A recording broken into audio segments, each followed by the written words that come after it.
आज 69,000 शिक्षक भर्ती में पिछड़े वर्ग की महिलाएं, पिछड़े वर्ग के नौजवान आप दर दर की ठोकरें खा रहे हैं। सशक्तिकरण पर अपनी बात रखने का अवसर दिया। मानवर, अगर कमाल अख्तर साहब रखते तो सबसे बढ़िया बात होती। मानवर, हमारी पार्टी डॉक्टर लोहिया के आदर्शों पर चल करके हमेशा डॉक्टर लोहिया लौकिक समानता और सामाजिक न्याय की बात करते थे। इस आंदोलन को माननीय नेताजी ने आगे बढ़ाने का काम किया और आज हमारे नेता माननीय अखिलेश यादव जी ने हमेशा पीडीए की एकजुटता, कैसे इनके अधिकारों को और बाबा साहब के संविधान को बचा करके इस देश के जो गरीब हैं, शोषित हैं, वंचित हैं, उनको हक और अधिकार दिलाया जाए, इसको लेकर के मानवर वो संघर्ष कर रहे हैं।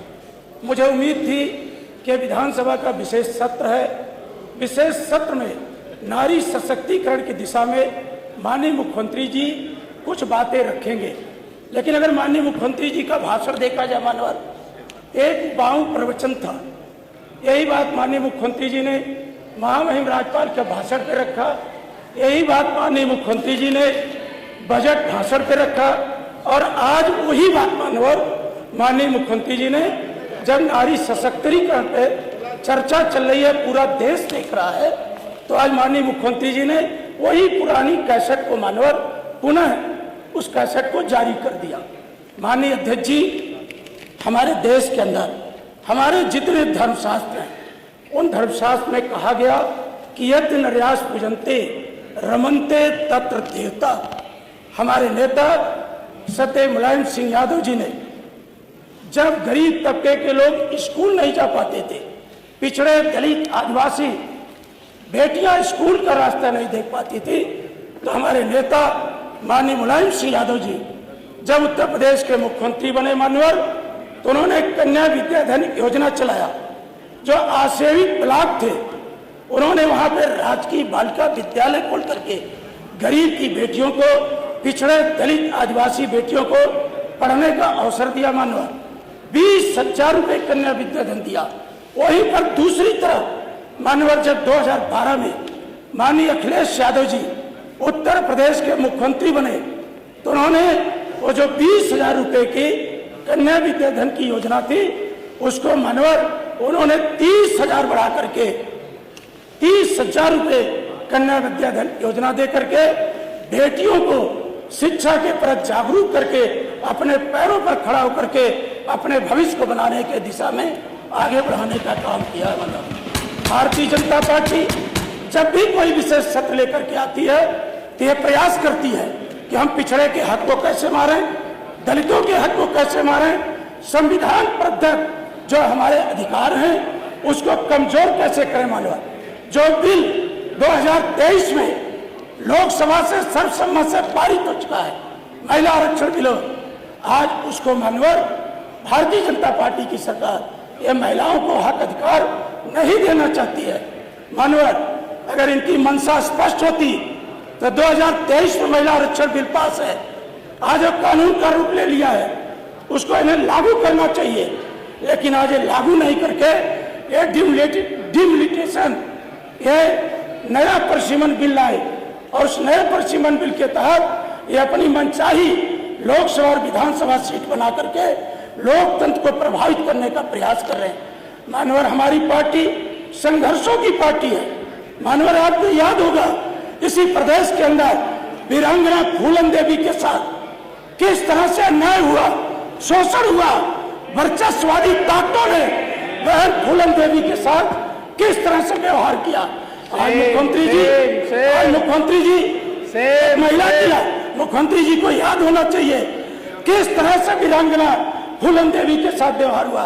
मानवर फूलन देवी के साथ इतना गलत व्यवहार हुआ और व्यवहार के बावजूद फूलन देवी को जेल के शिक्षकों के भी डाल दिया गया। मानवर हम अपने नेता को याद करते हैं, जहां उन्होंने वीरांगना फूलन देवी को जेल से रिहा किया, वहीं पर देश की संसद में भेज करके महिला सशक्तिकरण की दिशा में मानवर उन्होंने काम किया। आज हमारी उत्तर प्रदेश के अंदर पंचायती राज व्यवस्था के अंतर्गत महिलाओं को आरक्षण देने का अगर किसी ने काम किया, पिछड़े दलित महिलाओं को आरक्षण देने का अगर किसी ने काम किया, तो माननीय सदस्य श्री मुलायम सिंह यादव जी ने उत्तर प्रदेश के अंदर किया है। माननीय हमारे नेता माननीय अखिलेश जी स्वास्थ्य की दिशा में जहां 101, 102 गर्भवती महिलाओं के स्वास्थ्य का परीक्षण कैसे हो, उस दिशा में काम करने का काम किया है। माननीय मुख्यमंत्री जी तो शौचालय तक रह जाते हैं। उनके अगर मुख्यमंत्री जी की मंशा अगर महिलाओं के प्रति अच्छी है, तो माननीय आज आंगनबाड़ी कार्यकर्तियों को कितना आप दे रहे हैं, आशा बंधुओं को आप कितना दे रहे हैं? आंगनबाड़ी कार्यकर्ती आज माननीय बहुत छोटे से वेतन पर आज अपना जीवन गुजर कर रही है। आज आप पिछड़े दलित के अधिकार को कैसे वंचित किया जाए, पीडीएस समाज को कैसे कमजोर किया जाए, आप आउटसोर्सिंग व्यवस्था ला करके आज नौजवानों को कुंठित करने का प्रयास करते हैं। अगर माननीय भारतीय जनता पार्टी की मंशा ठीक होती तो आज आउटसोर्सिंग व्यवस्था खत्म करके जो हमें संविधानबद्ध अधिकार है, हमें उस अधिकार के तहत अस्थायी नौकरी का रास्ता बनाती। आप शिक्षा पर एक शब्द नहीं कहे, आप दवा इतनी महंगी है, आप उसमें एक शब्द नहीं कहे। आप गाजीपुर की बेटी के साथ जो अन्याय हुआ, आपका एक बार नहीं कहे। हाथरस की बेटी को रात के अंधेरे में जला दिया गया, आपने उस पर एक भी बात नहीं किया। आप केवल इधर उधर की बातें करके आज महिलाओं के साथ, इस उत्तर प्रदेश के पिछड़े वर्ग के साथ आपको नारी सशक्तिकरण, आज 69,000 शिक्षक भर्ती में पिछड़े वर्ग की महिलाएं, पिछड़े वर्ग के नौजवान आप दर दर की ठोकरें खा रहे हैं। मानव पिछड़े वर्ग को हक और अधिकार से वंचित किया जा रहा। उत्तर प्रदेश में पंचायत के चुनाव न करा करके हमारे लोकतांत्रिक अधिकारों पर कुठाराघात करने का प्रयास भारतीय जनता पार्टी की सरकार कर रही है। मानव शिक्षा रोजगार पर मुख्यमंत्री जी का कोई बयान नहीं। मुख्यमंत्री जी इज्जत घर आप अस्थायी नौकरी दे दें, अपने आप सारी समस्या हल हो जाए। आज कानून व्यवस्था तार तार है, थाने तहसील भ्रष्टाचार की भेंट चढ़ चुके हैं। नारी सशक्त तब होगी जब उसे शिक्षा, रोजगार और संवैधानिक अधिकार से जोड़ा जाएगा।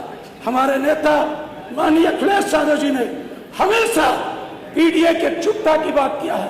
पीडीए को हक अधिकार से जोड़ने करके मानव हम सबका प्रयास है कि जो बाबा साहब ने हमें संविधान प्रदत्त अधिकार दिया है, वो अधिकार के तहत हम आज आपके समक्ष हैं। मुझे उम्मीद है कि उत्तर प्रदेश सरकार जो है नारी सशक्तिकरण का ढिढोरा पीट रही है, यह धोखा देने का काम कर रही है। इनकी चाल और चरित्र और चेहरा जनता के बीच बेनकाब हो चुका है। थैंक यू और सर। कहीं पर भी टिकेंगे नहीं।